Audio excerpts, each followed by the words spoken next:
Welcome to ConvHERsations with Kristie, brought to you by Herverse, a community where women who lead, build, and grow come together. This is a space for real, unscripted conversations with bold leaders who are creating impact. No fluff, no filters, just honest insights to help you lead well and live fully. Because at Herverse, we believe leadership isn't meant to be done alone. I am confident you are going to love it. So let's get started. Hey everybody, welcome to this week's episode. I am so excited to have Elayna Snyder here with me. Elayna, would you introduce yourself to everyone? Yes, I'd be happy to. And Kristie, thank you so much for having me. I'm so curious about how this conversation is going to unfold. I'm a creative coach, and I bring the artist perspective into entrepreneurship.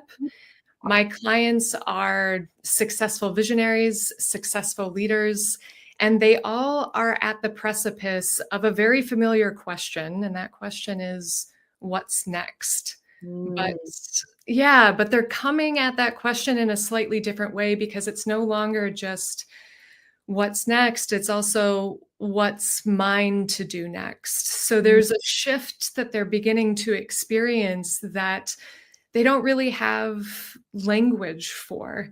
And it's this question of what's mine to do next that begins to take them beyond what they know and into the unknown, meaning what was before, what got them to where they're here, strategy, execution, optimization, all of these very business kinds of things. And they're starting to realize that there's something beyond that. And that beyond is a really scary place, because it's a place of, well, what's mine? What's here? Who am I? And I've seen that most of us hesitate to really step into that question. Yeah. And there's two things that I've really pinpointed with my clients that happen when we hesitate with that question. One is we leave our best ideas at the door. We shun them away because we don't understand them. We don't know if they're going to do the things we want them to do for us. Are they really going to help us lead effectively? Are they going to make us money? And then there's also the recreation of what you've already done, thinking that it's new, and it becomes this spinning cycle. And so both leave a lot on the table, a lot of opportunity, a lot of creation, and a lot of becoming. And so I lead my clients through a process where they are able to start to chart the uncharted territory of creation, of self, of leadership, and really become into relationship with the unknown, is how I like to call it as an artist. I love that.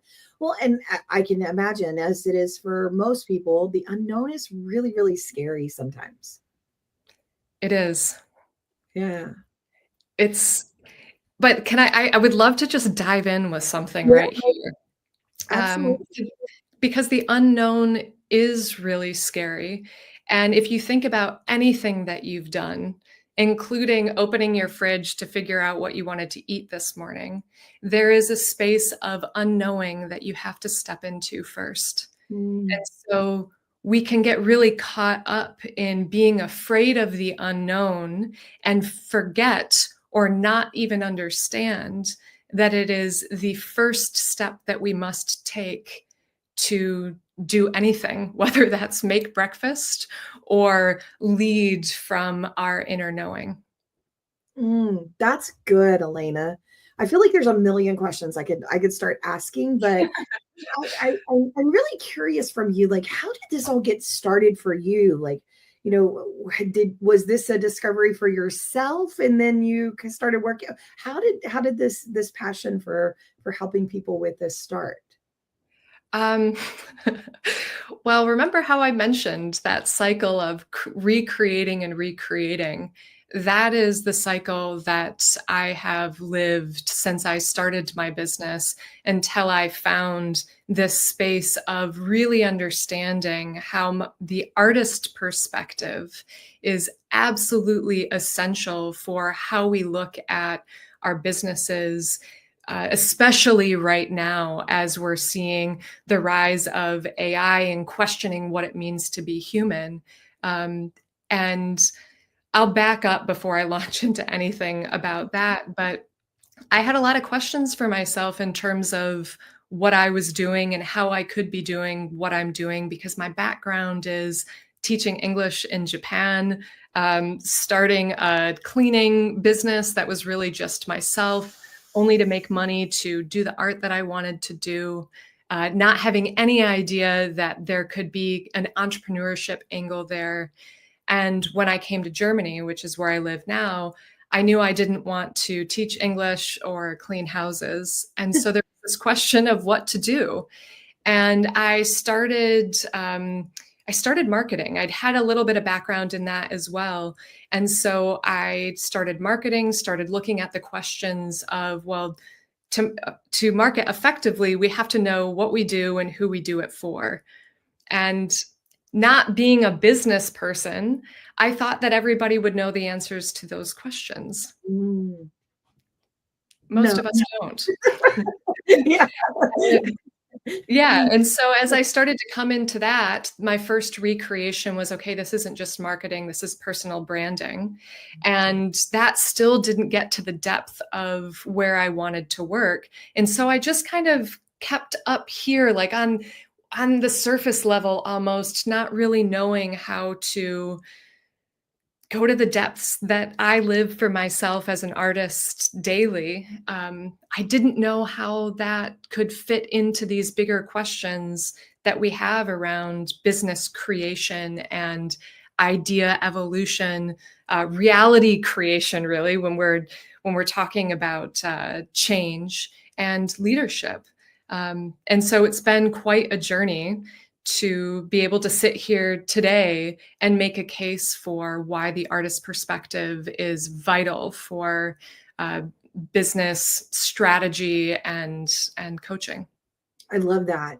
So I'd love to hear it. What is your case for why it's so vital? What is the case, right? Yes. When we look at the artist is always working with what is yet to be known. There is something that is coming through the artist, and they are starting from a space of unknown. There's an immediate relationship with that unknown and a trusting that the unknown will become the creation that they seek to bring into the world. I say that really nicely as though the artist has an easy way of life. That is not the case. This is all fraught with questions of self, questions of creation, questions of ideas. And so there's a lot of strife in that, and yet the artist leans in. And so how is it that artists lean in and understand this relationship to creation as being unified with what just can't be known until it's known? I think one of the most powerful things that I've understood as an artist is you can't know what you're creating until you've created it. And I'd like to blow that up just a little bit more, because I want to link it to us in this conversation around business. When we're looking at business is all about creation. It's all about looking at a problem that needs to be solved and figuring out how to solve that, and doing that in some new slant of a way or a new way entirely. And we can look at that in terms of the business as a whole, but we can also look at that within teams and leadership, and the ability to really widen our view, to welcome in the unknown, and know that we need to lead and create without having the answers first. would say is a skill from the artist. Yeah, that's a great perspective because I can absolutely see the similarities, right? As visionary leaders and those that are creating businesses and launching new things, we don't have all the answers, right? And we may have, I love to say as a visionary, one of our biggest roles is to paint this beautiful picture, right? And show everybody what it can look like, and what it will look like once we've created it and once it's beautiful. But the beginning stages, that's all creativity and how we do that. And it's definitely a very artistic, creative thing that happens within our own brains. So I can definitely see the link there. Yeah, and I love that you pinpointed the idea of the beginning, because there really is a space there that comes even before clarity that we often overlook because it's just full of discomfort. And that's really the space that I'm talking about. Yeah. And I call it the pre-genesis space. It's the Yeah. space before anything that any person, any entrepreneur just wants to bust through because of the discomfort. Yeah. But that's the risk, right? If we aren't willing to be there, then we can recycle, recreate, and think that we're doing what we're after without even really knowing what we're after. I Yeah. mean, I can see you nodding, right? Yeah. Yes. As you're talking, I'm just thinking about my own entrepreneurial journey, and how I'll never forget 8 years ago, literally sitting in this room, and a blank piece of paper in front of me, a million ideas going through my head. And I had to take that blank piece of paper and say, okay, great. What is it that we want to do? And I Yeah. just started writing and I started, just contemplating all of these things that we could do, or and I'm thinking about that in an artistic way, I really am thinking about painting that picture. And it really is like, what shade, what brush am I picking up right now, and what shade of red are we going to paint this part of the picture with, and pink, I got to get that pink in there too, right? What shade of pink are we going to use over here in this corner? And it's very true. All of those things, as you're creating a business and as you're creating offerings of what you're going to provide to someone, all of these things can really, like, it is very much so. It's an art, and it takes a lot of thought process. And very much so, like, I can imagine an artist picking up a canvas and just starting throwing, paint and just brush strokes everywhere. If you do that within business, it doesn't always work out that well, right? It has to be very thought out. It has to be you have to see it in your own head to be able to share it. And that's the same thing that happened with my business too. Yeah. Yeah. Yeah. And I like how you're talking about the throwing of the paint and then the thinking, and to look again at the different stages. This is one of the most important thing that I've come across in working with all of my clients, is helping them figure out what part of their process they're at. Because to have language like you're talking about means that a lot has had to happen before you can arrive at that language. And there is the throwing of the paint. I would say that the biggest challenges, or just like, let's all take a moment here and think about one of the biggest challenges we've just overcome in the last week. I mean, it doesn't even really have to be that big necessarily, but did the solution to that challenge come from simply thinking really hard? What a great question to ask. What do you think? I mean, Well, there's a million things going through my head, but I think there was a question, and then there was not knowing the answer, and how do we get there, and filling in all of the gaps between, oh, okay, it's slowly like starting, like I'm starting to realize, right? there's a question or some sort of circumstance and an outcome that you want to happen. And then all of what you're talking about for me is the end between there. It's like, I know that that's what I'm hoping to achieve, but the unknown is how do we navigate through this? Mm-hmm. How do we get from this to that? And that is sometimes scary, and that is sometimes I love to call it scare-sighted. One of my coaches taught me this term scare-sighted of it's scary, but it's also super exciting at the same time. And you're like, and our bodies feel the scared and excited. That emotion is the same. We feel it the same way in our bodies. And so if it's more scary to us than it is exciting, we can actually like trick our brains into saying, no, this is exciting because you have that same emotion. And so for me personally, getting to exciting so that I can tackle it from from a higher standpoint of clarity and being curious and being like just looking forward to what's going to happen versus being scared, that's limiting and that's fear. And so if I can get out of that up to more clarity and more abundance, then I'm going to achieve more. I'm going to achieve clarity more, right? I love what you said, because that's the way that I pictured it. What is the question? What is the issue at hand? What is the situation at hand? And what do we want that outcome to be? And the unknown, the in between is where I really see a lot of the fun of what you're talking about. Yeah. And it's interesting to think about that shift between the fear and the excitement. Yeah.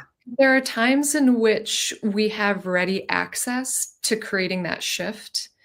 But a lot of times, like if we just think even how we're all sitting here right now and notice like there's probably some tension in your body somewhere. I'm noticing that I've got tension in my left leg.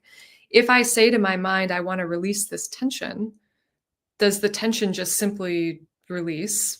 No. And so same with that shift from how do I shift from fear to excitement?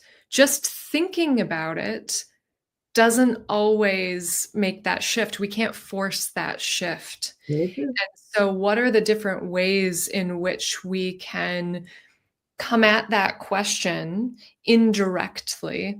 One of the great ways is take a walk, take a shower, do the things that widen our mind to allow these almost inexplicable forces or ideas to come sit with us or unlock things or knock on the door so that shift then can happen. I like thinking about it within the physical body so that we can really feel it. And then also kind of going back into the mind space, because we are taught, business, because of the certainty that it loves so much, and because of our cultural value of knowing, and that certainty comes from the mind. It's so much bigger than that. How do we tap into that is one of my favorite explorations. Yeah, I can see that.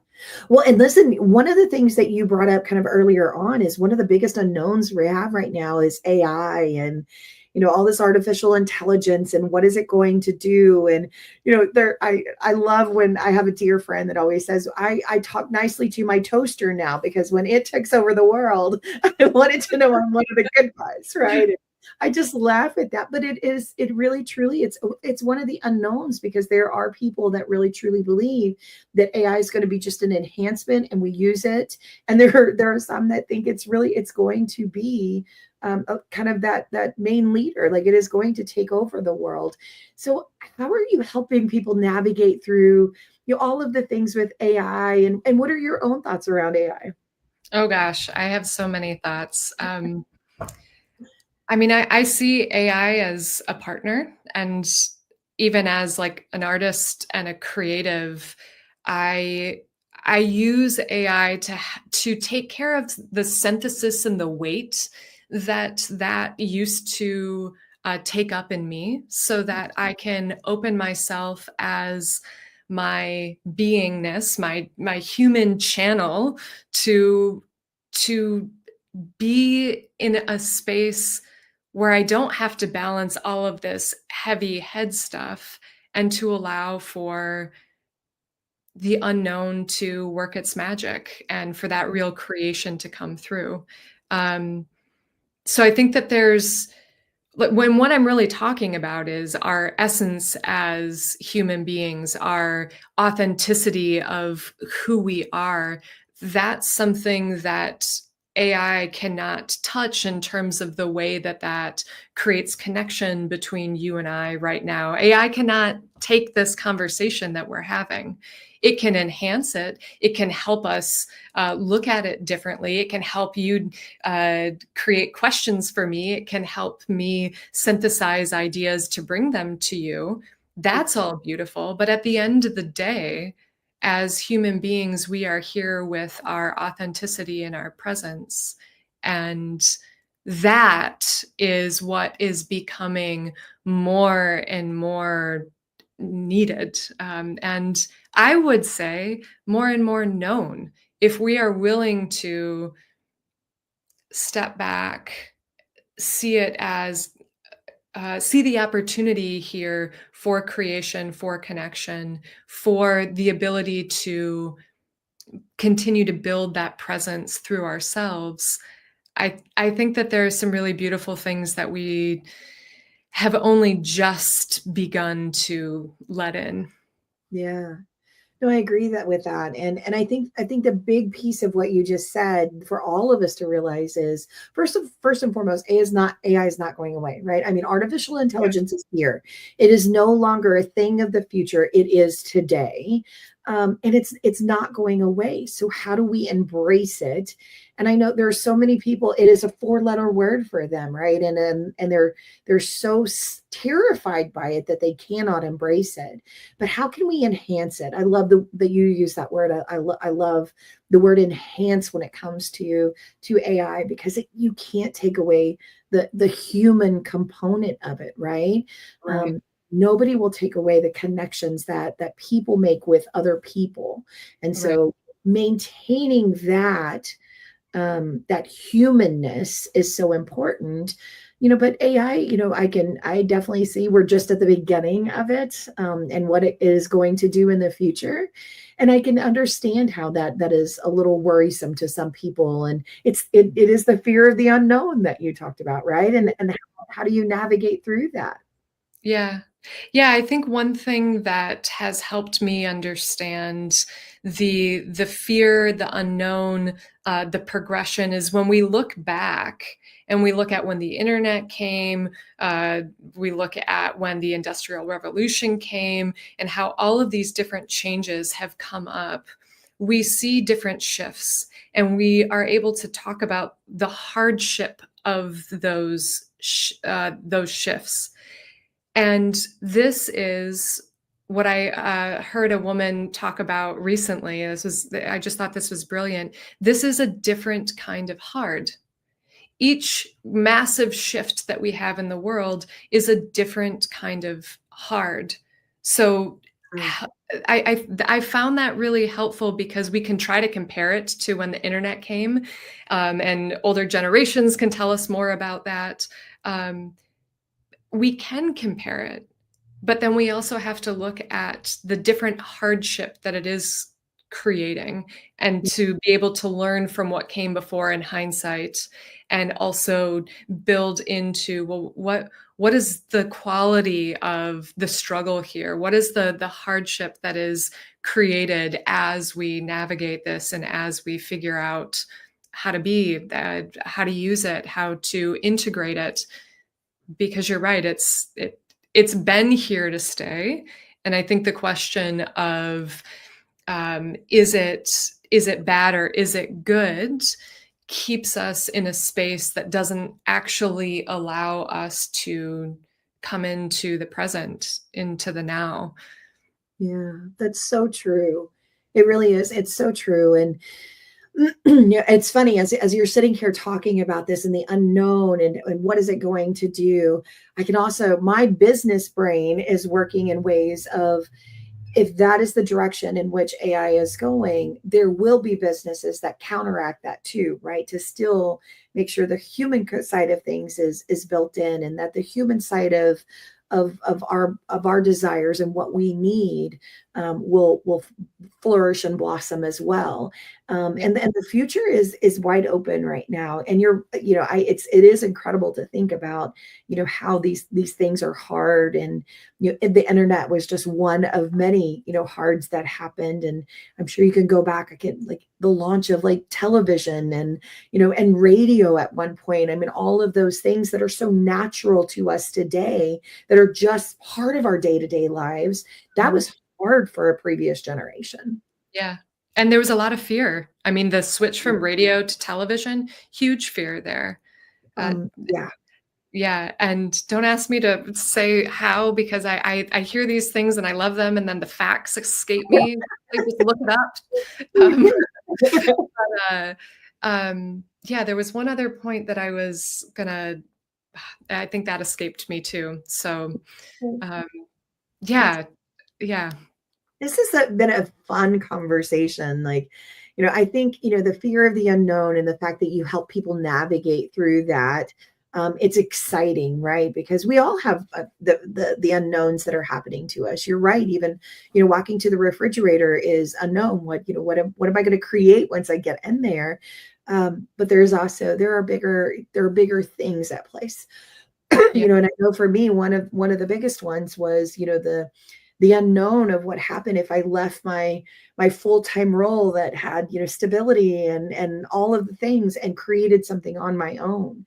So I want to encourage whoever is listening, listen to your heart, listen to what your body, what your mind, what your soul is telling yourself, because sometimes those unknowns are the absolute beauty of what you are meant to do in this world. And it's just structuring. It is making the big decisions, right, Elayna? It's what paintbrushes are you going to use, and what is your canvas, but painting those beautiful pictures and creating beautiful businesses. It really is. It is somebody's purpose. And I just want you to hear that and know that your purpose in this world matters. And the rest of the world needs to hear and see your purpose. Beautiful. Yeah. Yeah, love that. Oh, what a great way to end this conversation. But I want to ask you three major questions, my friend.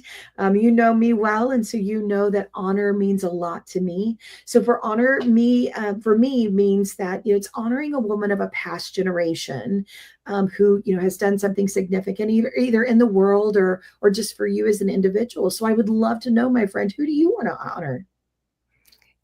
I'm going to honor my mom today. I love that. She has done so much for me in terms of seeing me and creating a space where creation could always come through me. So much of how I'm able to think differently was the environment that she provided, and she worked as a single mom really hard to do that. And I feel like all of this through me is a generation of women alongside me too. Oh, I love that last statement. That was a big statement that you made there. So, I love that you're honoring your mom. What about empower? Who is a woman of a current generation that either empowers you to be your most, or that you hope to empower her? Yeah. Gosh, the first person that comes to mind is a close friend of mine who works at the UN, and we are back and forth with the big gritty questions of life and what does it mean to feel versus think, and just we are in it together. And the empowerment that I feel through our conversation, it's so mutual in the way that we're exploring questions that are scary, even when you're kind of okay with the unknown. Kind of okay with it. I love that. And then what about inspire? Who's a woman of a future generation that you hope to inspire? Gosh, I both think that she doesn't exist yet and she exists everywhere. Um, there's not a particular face that's coming to mind right now. It's more the future generations of women who are able to exist in the world with the beautiful, flowing, fluid power that is of us women, the receptivity that we hold and that often gets squandered by thinking that we need to be something else. Yeah, so the thinking about inspiring that generation and the feeling that now, being able to feel inspired in this conversation with you, thinking about that, the reciprocity of it before it even exists is, I think, what I'm really feeling with that question. So thank you. That's a very unique way to answer that. Thank you for that. So, my friend, tell me, if someone wants to get a hold of you, and wants to connect with you, what's the best way for them to do that? Yeah, my website is great, ElaynaSnyder.com. That's super straightforward. And you can also find me on LinkedIn. I'm quite active there.